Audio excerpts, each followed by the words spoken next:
guys. This is called The Little Engine That Could. And this is a very old book. It's been around for a long time. And this is a blue engine you see there. And it's written by Waddy Piper. So he's the author and the illustrator. This is an original book, so it's very old. All right, so I'm going to read the story. Let's see if it's real or nonfiction. I don't know. Is it real? We'll see. So, if you ever heard this story, raise your hand. Have you ever heard of this story, The Little Engine That Could? Has a very good lesson in it. So this is chug, chug, chug. Puff, puff, puff. Ding dong, ding dong. The little train rumbled over the tracks. She was a happy little train. For she had such a joy, a jolly load to carry. Her cars were filled full of good things for boys and girls. There were toy animals, giraffes with long necks, teddy bears with almost no necks at all, and even a baby elephant. Then there were dolls, dolls with blue eyes and yellow curls, dolls with brown eyes and brown bobbed heads, and the funniest little toy clown you ever saw. And there were cars full of toy engines and airplanes, tops, picture puzzles, books, and every kind of thing boys or girls could want. So far you saw a lot of toys, right, boys and girls? That's what you see. Usually we do a little picture walk before the story, but I'm just going to go right ahead and read it, okay? Ooh. Those are fruits. I know a special friend in our class that loves fruit. I know a lot of you do, but there's one that loves fruits and vegetables. You know who you are. But that was not at all. Some of the cars were filled with all sorts of good things for boys and girls to eat. Big golden oranges, red-cheeked apples, bottles of creamy milk for their breakfast, fresh spinach for their dinners, peppermint drops, and lollipops for after-meal treats. So that's what they would have after their meal. I don't think apples and oranges really have smiles on their faces like that. The little train was carrying all these wonderful things to the good little boys and girls on the other side of the mountain. She puffed along merrily. Merrily means happy. Then all of a sudden, she stopped with a jerk. That means she kind of stopped very fast. She simply could not go another inch. She tried and she tried, but her wheels would not turn. What's going on? What were all these good little boys and girls on the other side of the mountain going to do without the wonderful toys to play with and the good food to eat? Here comes a shiny new engine, said the funny little clown who jumped out of the train. Let us ask him to help us. So all of the dolls and toys cried out together. So they're going to ask him to help. He's shiny and new. Maybe he'll help them. What do you think? Do you think he's going to help them? Let's see. Please, shiny new engine, can't you please pull our train over the mountain? Our engine has broken down, and the boys and girls on the other side won't have any toys to play with or good food to eat unless you help us. Sounds like they're very sad. But the shiny new engine snorted, I pull you?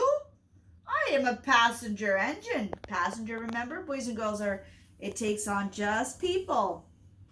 I have just carried a fine big train over the mountain with more cars than you ever dreamed of. My train had sleeping cars with comfortable berths, a dining car where waiters bring whatever hungry people want to eat, and parlor cars in which people sit in soft armchairs and look out of big plate glass windows. I pull the likes of you? Indeed not. Oh, that's not nice at all. So because he just carries people, and the people can actually sleep in there, and then they can eat, and they have a little dining area for them to eat. Doesn't mean that they can't help, but he's not being very nice, is he, boys and girls? And off he steamed to the roundhouse where engines live and where they are not busy. So that's where they go to kind of rest.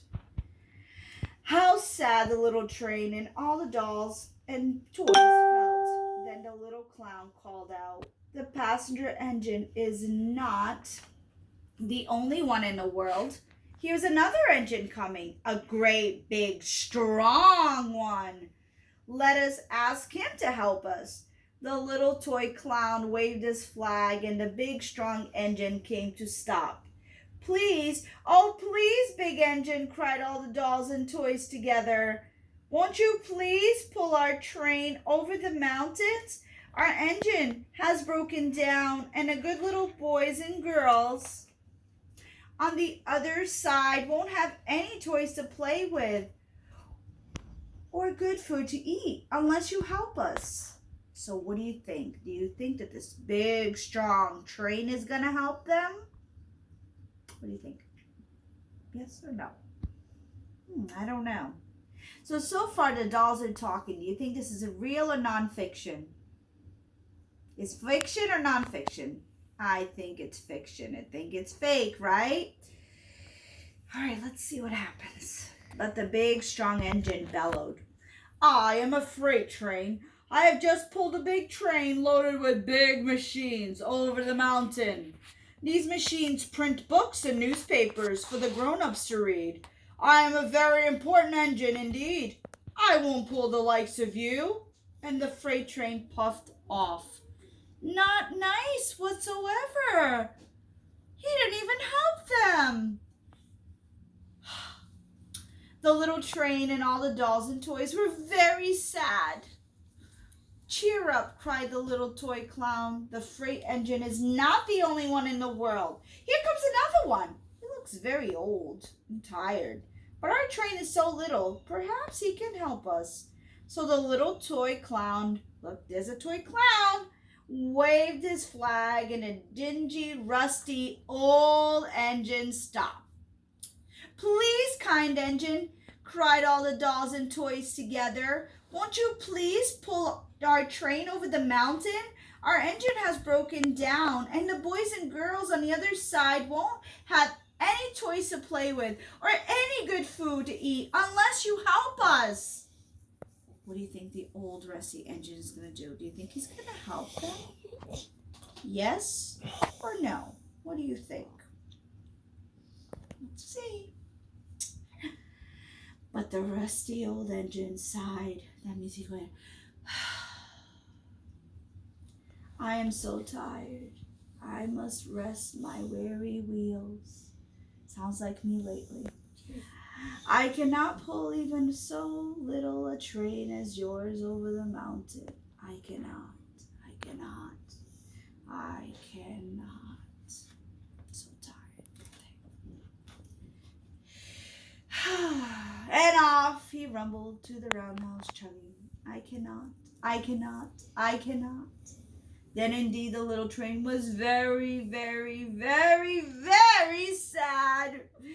And the dolls and toys were ready to cry. But the little clown called out. That little clown, he keeps on going. He has a lot of good ideas and he doesn't give up. And that's what I tell you guys all the time. Don't give up. Here's another engine coming. A little blue engine. A little one. Maybe she will help us. The very little engine came chugging merrily. Merrily means happy. Along when she saw the toy clown's flag. She stopped quickly. What do you think? Do you think this little engine is going to help them? Yes or no? What do you think? I don't know. Could be a toss-up. "What is the matter, my friends?" she asked kindly. "Oh, my goodness, sounds like it's a nice one." "Oh, little blue engine," cried the dolls and toys, "will you pull us over the mountain? Our engine has broken down, and the good boys and girls on the other side won't have any toys to play with or good food to eat unless you help us. Please, please, please help us, little blue engine. I'm not very big, said the little blue engine. They use me only for switching trains in the yard. I've never even been over the mountain. But we must get over the mountain before the children awake, said all the dolls and the toys. The very little engine looked up and saw the tears in the doll's eyes, and she thought, so says she, of the good little boys and girls on the other side of the mountain who would not have any good toys or goodies, food, unless she helped. So then she said, I think I can. I think I can. I think I can. And she hitched herself to the little train. That means she connected herself to the other little train. And I think she's going to help them, right, boys and girls? Wow, this finally is some good news here. So she tugged and pulled and pulled and tugged. And slowly, slowly, slowly they started off. The toy clown jumped aboard, and all the dolls and the toy animals began to smile and cheer. Puff, puff, chug, chug, went the little blue engine. I think I can, I think I can, I think I can, I think I can, I think I can. Uh-oh, what do you think? I think I can, I think I can, I think I can, I think I can. Up, up, up, faster and faster and faster and faster. The little engine climbed until at last they reached the top of the mountain, and down in the valley lay the city. Hooray! Hooray! Cried the funny little clown and all the dolls and toys. The good little boys and girls in the city will be so happy because you helped us, kind little blue engine. And the little blue engine smiled and seemed to say, as she puffed steadily down the mountain, I thought I could, I thought I could, I thought I could, I thought I could, I thought I could, I thought I could. And that's the end. So the moral of the story, boys and girls, the lesson is that they asked all the other trains for help, didn't they? They asked the shiny brand new one, but he thought he was better than anybody else and they didn't want to help him. They asked the strong one. Again, he thought he was better than anybody else, did not want to help him either. They asked the old one, and the old one, poor thing, was a little old and he was tired, so I kind of understand that one. But finally they asked the littlest one of all. But yet, do you think that little one helped out? Yes, he did. Doesn't matter how little you are. It's what you put inside your head. It's how you believe that you can do it. And that train believed that he could. He kept saying, I think I can, I think I can. And that's what you have to believe. You have to believe in yourself that you can do it no matter how big and how small you are. You have the power and the strength to do whatever you put your mind to. So that's what the moral of this story is, the little engine that could. Hope you enjoyed it.